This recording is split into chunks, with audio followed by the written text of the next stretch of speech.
Let's see here. Sweet.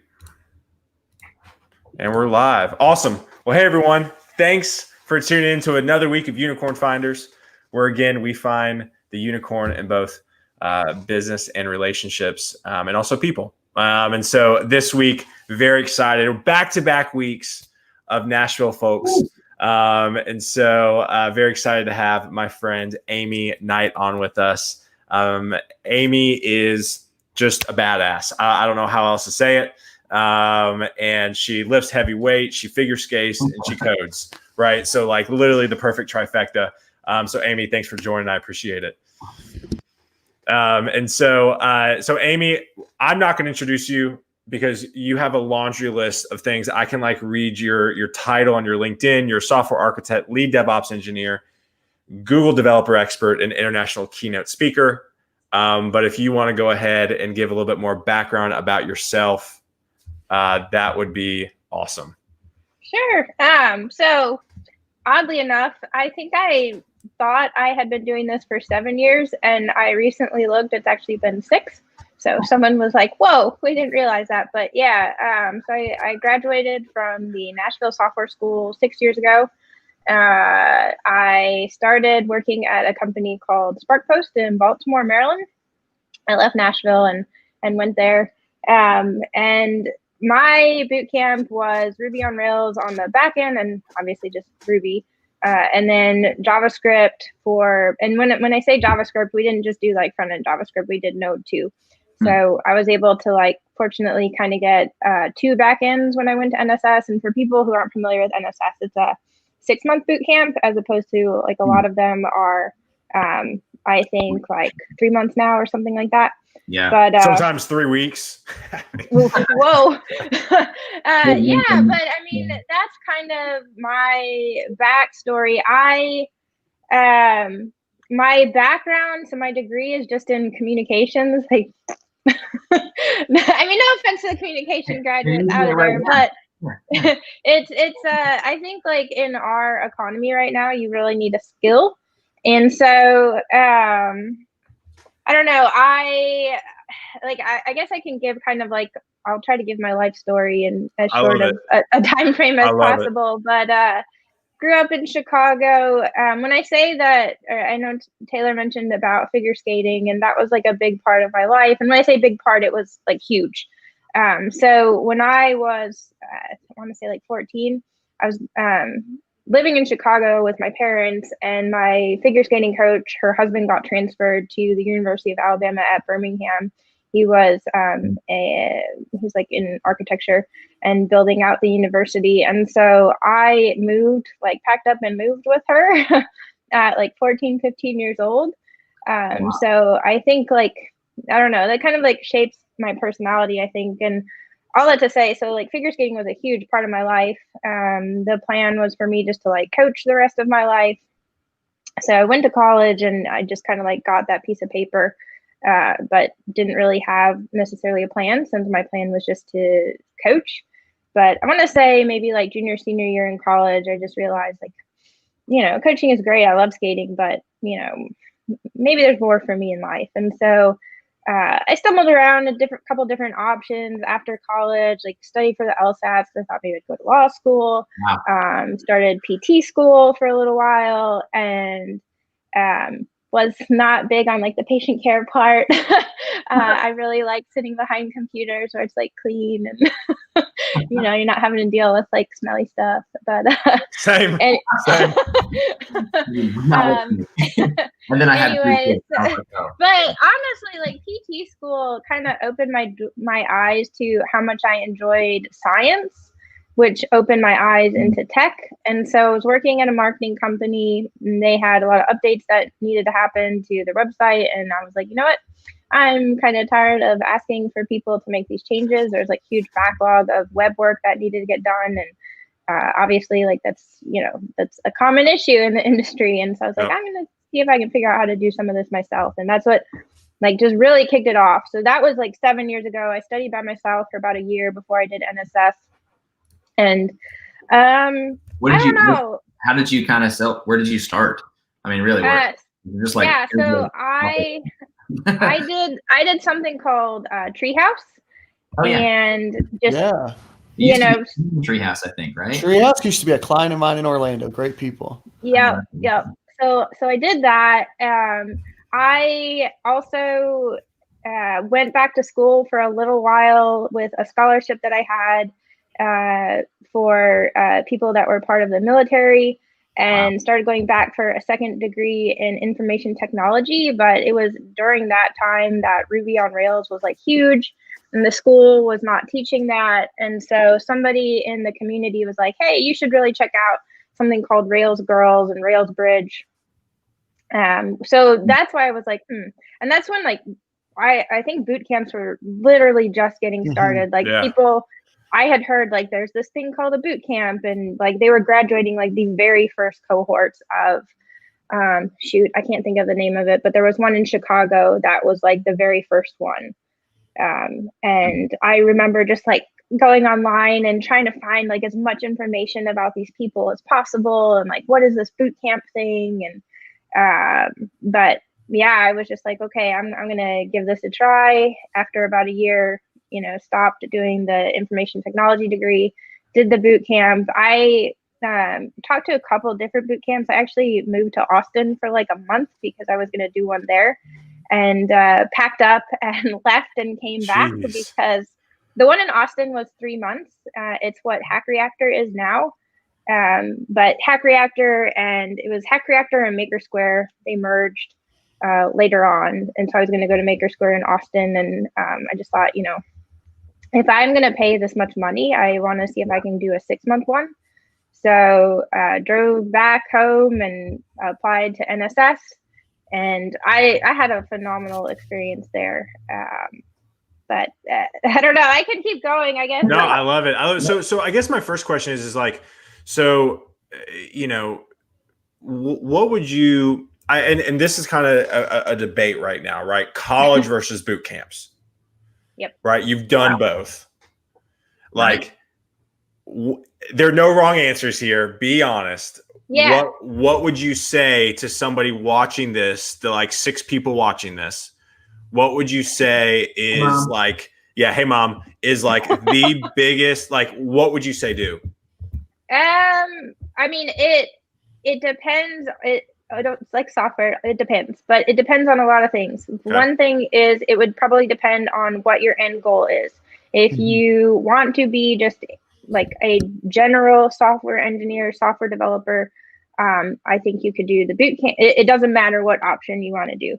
If you want to get into like lower level systems, networking, stuff like that, I think a traditional degree might touch on that a little bit better.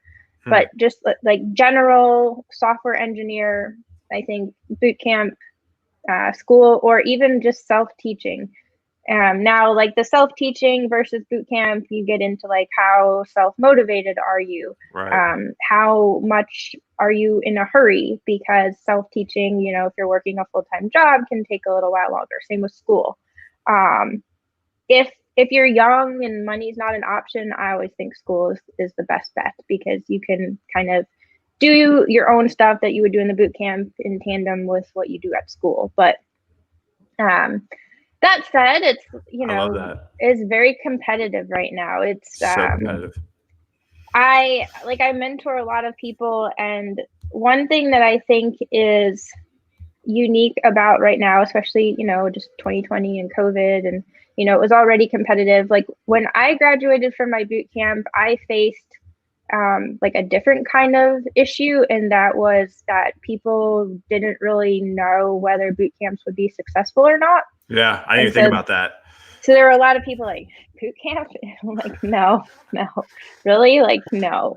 So like I got a lot of just like people would not consider you. Now it's a very different thing now. Like now the tables have turned like way the other way, where you have like a lot of people, like they have a lot of success stories. And so a lot of people have entered the industry, which makes it very competitive in a different way. 100%. 100%. What were those first couple of months like? I mean, you graduate from Nashville.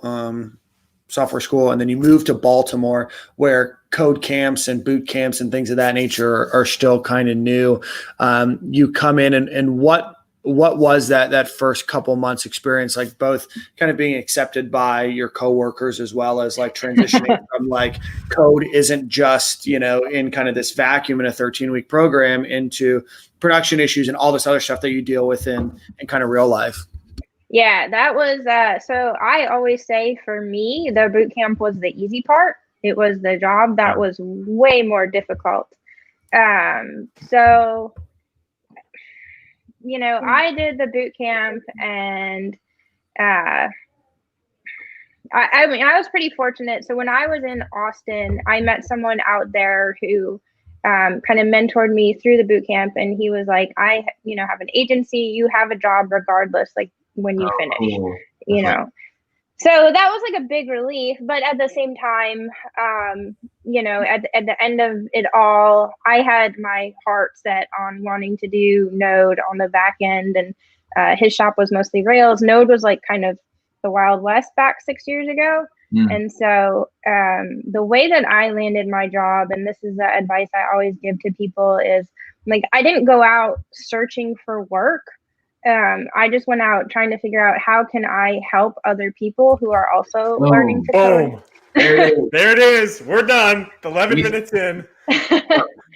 Yeah. So I got on Twitter and started following. I also knew that I was after Nashville, I was gonna end up moving to Baltimore. So I knew like there were a lot of networking events in Nashville, but those just didn't really apply to me because I knew I wasn't going to be there. So I knew like I needed to network, and I needed to network virtually because I, wasn't going to Baltimore during NSS. So yeah, I reached out to a lot of people on Twitter, on GitHub.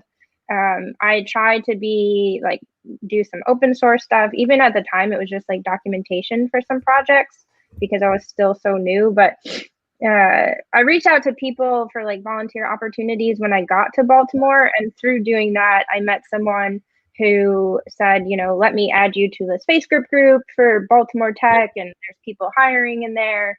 And just people were so nice. Just like anything and everything they could do to kind of help me. And so I met somebody there who hooked me up with the first job that I have. And I'll say, like, I'm gonna like give my experience at the first job I landed because it was not smooth. I was 3 months into NSS and had what I thought, this is all brand new to me. Got on a phone, like a initial interview.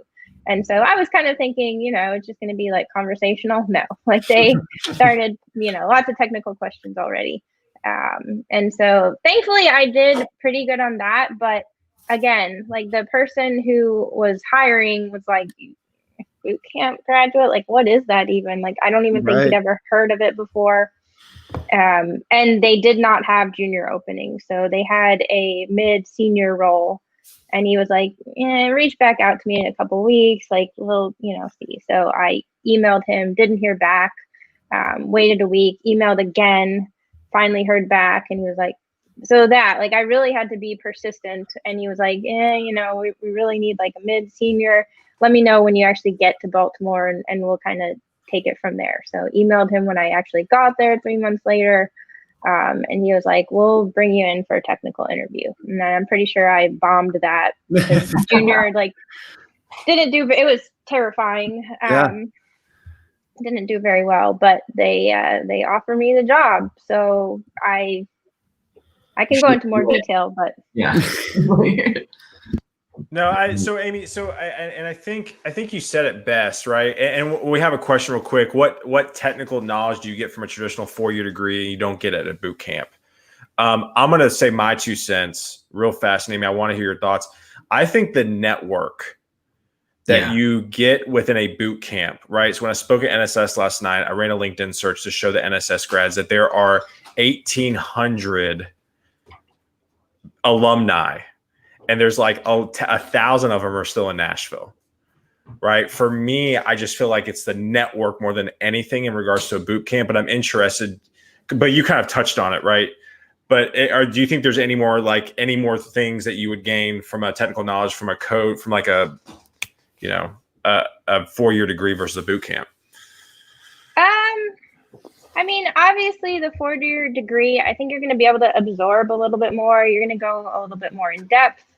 The boot camp is, more practical. Like I work with, we have an intern at work right now, and she's really, really talented and smart and great, but, doesn't have a lot of experience with Git and things like that. So there's it's true what they say. Like you get into a lot of theory and maybe not as practical of things. Sure. So Aimee, right now, I want to kind of dive into, because your beginning part, you're getting started in your career was kind of crazy, right? Moved to Austin, moved back, moved to Baltimore, interview for mid-senior jobs, right? Like some people are just even terrified to post one thing or to have one communication with some stranger. Yeah. Like for you, where did this confidence come from? Or was it just pure terror that like motivated you to like reach out? Like, I'm curious. I want people who are watching, right? Because we have an NSS alumni watching right now. He just commented. Like, what advice would you give to somebody coming out of boot camp, that's me, NSS, to be fearless? Like, I guess what are some tips that you would give? So yeah, I definitely had to be fearless. It was not confidence, that's for certain. I love the honesty. Yeah. So I was also just in my personal life going through a situation where the clock was ticking, and I knew that I had I had a very limited time to get to mid or senior so that I could try to get a remote job, because I was just in a situation military wise, moving around a lot and stuff like that. So I just kind of was, if anything, I would say it was desperation, nothing to lose. Just you have you have no option other than to go for it. There's a book that I read after listening to a podcast. I do a podcast called Untitled Chapter, and they have a Ruby podcast, and I heard it on there. It's called So Good They Can't Ignore You. And basically the premise of the book is, you just work hard enough at something and eventually you will get good at it. And the people on the podcast, there's this woman, her name is Katrina Owen, and I always looked up to her because I was a figure skating background. I didn't have, a technical background, and she was some sort of gymnast and was actually into acrobatics and became a really, really, really well-known software engineer, and just had so much respect for her. And she was just always if you work hard enough, you can do this. You just need to put in the hours. So I just kind of had that mentality that if I work hard enough, and which is what I did in skating, that I can get where I need to get to. And I'll say too, the community was just so welcoming. Every time I would have doubts, they would, kind of assure me with the message that she did, that anybody can do this. And I still believe that. So, and I want to go back to what you said about instead of asking for a job, you wanted to help people. How, do you think that is a core attribute that individuals should take on right now? I think so. I mean, I feel when I was in Baltimore too, I started a junior developer study group. Okay. Where we would meet on Saturdays. And I remember somebody at the time was that's dumb. That's just the blind leading the blind. I was kind of that kind of bummed me out. It was somebody I worked with. And like I said, I mean, I really had to prove myself with that first job. It was tough. I'd like to circle back to that somehow, because I feel there's some good advice in there. But yeah, I mean, I think even when you're learning, teaching it to someone else will help solidify it for you. You can't fully understand something until you can teach it to someone else. Yeah, that really is true. When I actually knew nothing, that was the way I would interview people. I would have them explain what they did to me like I was their grandmother. And if they couldn't do it, then they didn't fully understand it. It was and I was kind of well, you can't explain it. You probably aren't good at it. I guess you're not very good at this. Maybe I blended it out a few more people than I should have, but it was. So Aimee, so one thing that you really gotten big into back when we used to travel, those were the days, was speaking. Yep. Right. Yeah. And that's where you and I really, connected. At one of the conferences we met, which was at the beach. That was awesome. Code on the beach. The good old days. The good old days. Shout out Pete Cochran and his team out there in IR down in Jacksonville. But talk to me, like, I really think public speaking really elevates your career. And I want you to speak on that briefly, because I'm about to call you Danny. Dan obviously does a lot of stuff in the Tampa area with boards and nonprofits. Jake does a ton as well. I've seen from afar. I admire both Jake and Dan tremendously because of their involvement, and their speaking ability, I think, has risen them through the ranks, especially at Vaco as well. That's done the same thing with you in your career. So can you kind of peel behind the onion a little bit for me on why you think that's so important and how it's helped you kind of open doors? Oh, I also want to know what your first speech was. Yeah. Oh, I mean, it's the one I still give a lot, but I'll touch on that. But so at the first job, I never like set out to speak. It just kind of happened. I went to NG-Conf, which was like a huge Angular conference. I think it's still going on. And I met somebody there who was a podcast. He was one of the co-hosts on JavaScript Jabber, which is the podcast that I do now. And his daughter, he had been talking on the podcast that his daughter was learning to code and she was in high school. And I got up the guts to just like go over and talk to him and, wanted to like compliment him and just say like, I thought that was pretty cool. And so I, told him, because she was a boot camp person too. She was going to a boot camp, but she was like 16 or something. And they invited me onto the podcast, and that's when things just like really exploded for me, and like forever grateful to the people that had me on. But so like the first conference talk, there was his name's Jordan Casper, met him in Nashville, and he moved to DC at the same time that I moved to Baltimore. So him and I kind of kept in touch. Yep. And he was big in DevRel, so he was always like, "Oh, you need to get into speaking." I was like, I don't know about that. But he would constantly like ping me and be like, "Have you thought about it yet?" And so at one point, when I was in Baltimore, like I met, friends at NSS, and I missed them, and I wanted to come back. And I was like, okay, I don't really have like extra money for a plane ticket, but if I write a talk and I get accepted, I can go see my friends. I love that. So I decided to write a talk on like my journey as a junior developer, which was, at the time I was like, who the heck wants to hear about this? Like, this is stupid. But the talk like freaking exploded to the point where like 6 years later, I'm still giving it. Was that your keynote at Code on the Beach? Yeah, the getting comfortable being uncomfortable. So yeah, but the crazy part is too, so at the time I was doing JavaScript Jabber, I got invited onto Angular Air as a panelist. And so this was just like, it absolutely blew my mind. I still can like remember it to this day. But I was walking to the gym in Baltimore like early in the morning at 6 o'clock, and I got an email that was like, "Hey, we want you to come speak in London." I was like, this is a joke. Like, you gotta be kidding me. Like, I kept reading the email. I was like, is this spam? Like, somebody spamming me, teasing me?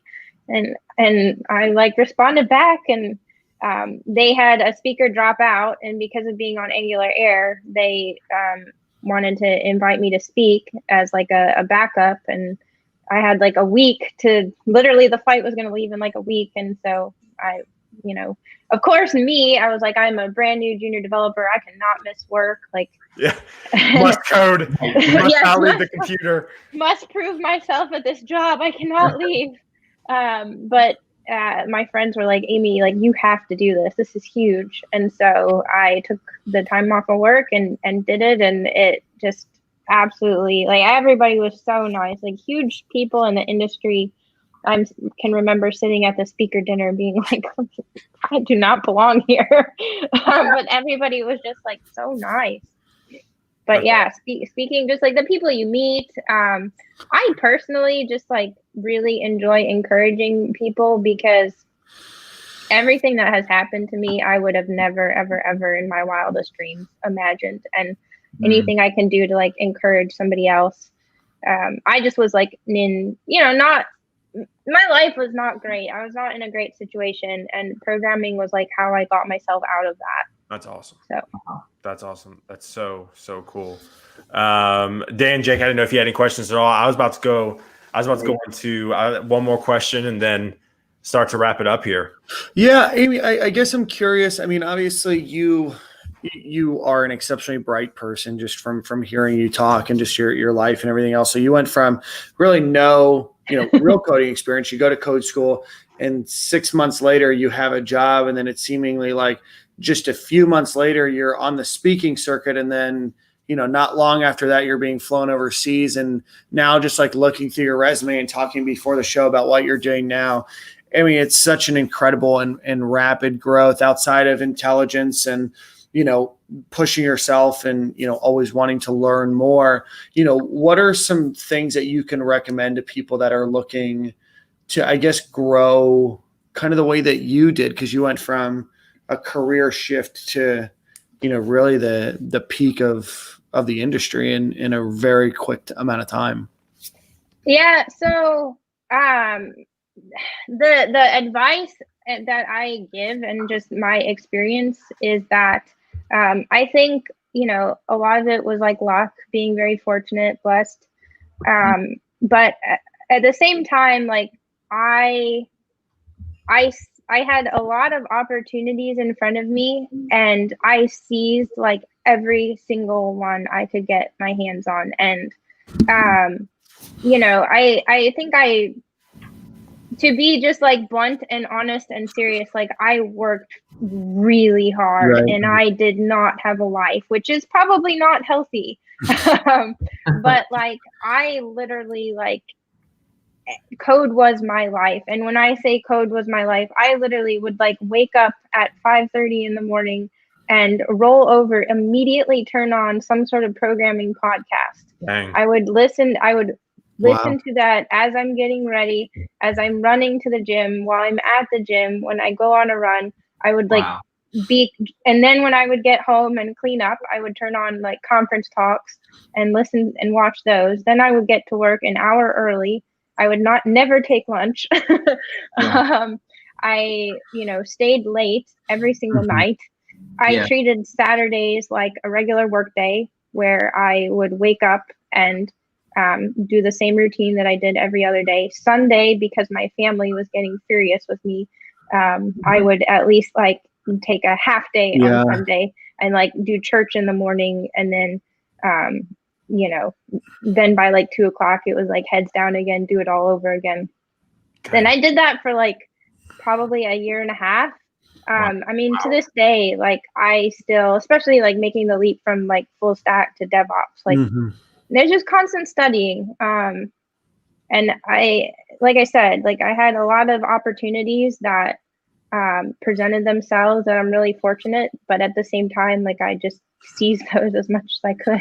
There's two things that I've kind of, there's a lot of things that I just pulled out of what you said, but I would say that, we could go on for hours. But number one is that I've always heard, and I hate using like cliche phrases all the time, but I think this one really like makes the most sense. And it's when people talk about luck, luck is when preparation meets opportunity, right? Like you can be lucky and you could meet somebody, like you could run into somebody at a conference that hosts a podcast or hosts a series called JavaScript, Jabber, and then they invite you on and everything else, but you're prepared for that opportunity when it was to be able to show up. But number two, I mean, I think I kind of harken back to what you did, before, development and being a top of the class figure skater too, and being able to dial in to, if you want something, what that means. And sometimes that does mean sacrifices. Sometimes that means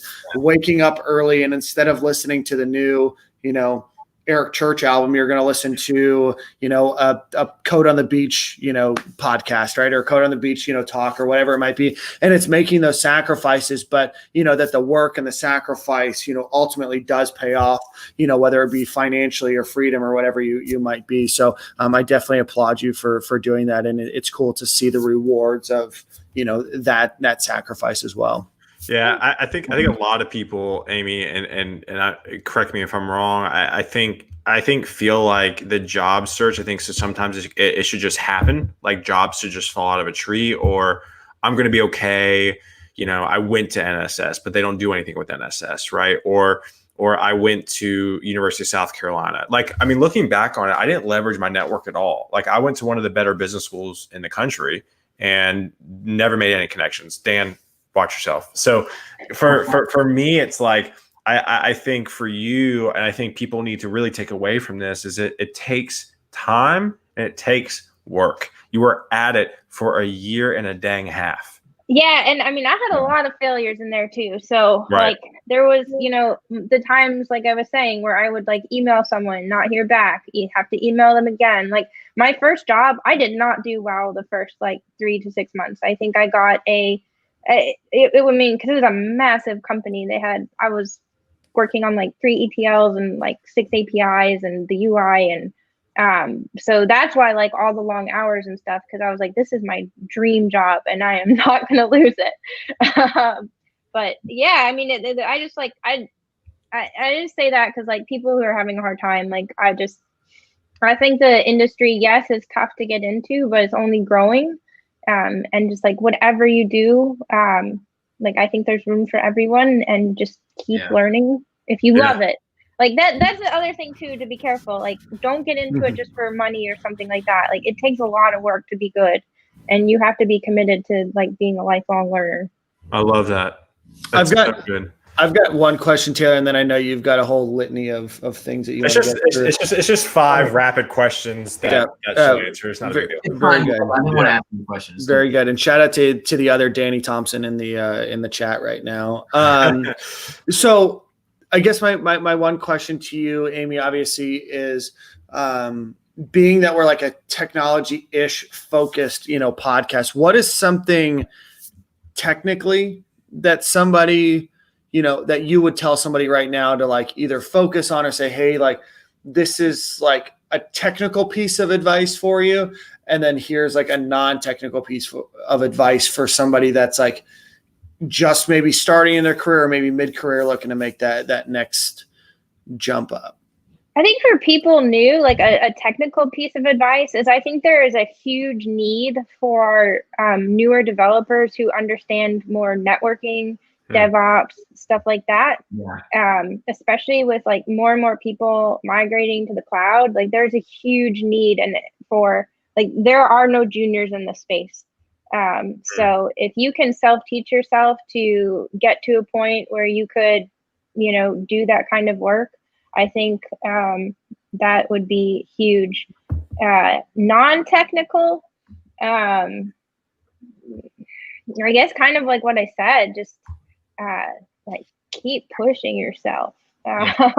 It's easier said than done. And that's why a lot of people ask me, like, oh, I want to get into programming, what do I do? And like, I will always warn people, do not get into it unless you're ready to like work your butt off. It sounds great to make, good money and work from home and all that, but it can be hard work, like on call rotation, stuff like that. And my second job, it was on call was brutal. It was a startup and they had a lot of technical debt and it was brutal. Yeah, not a year code. I get it.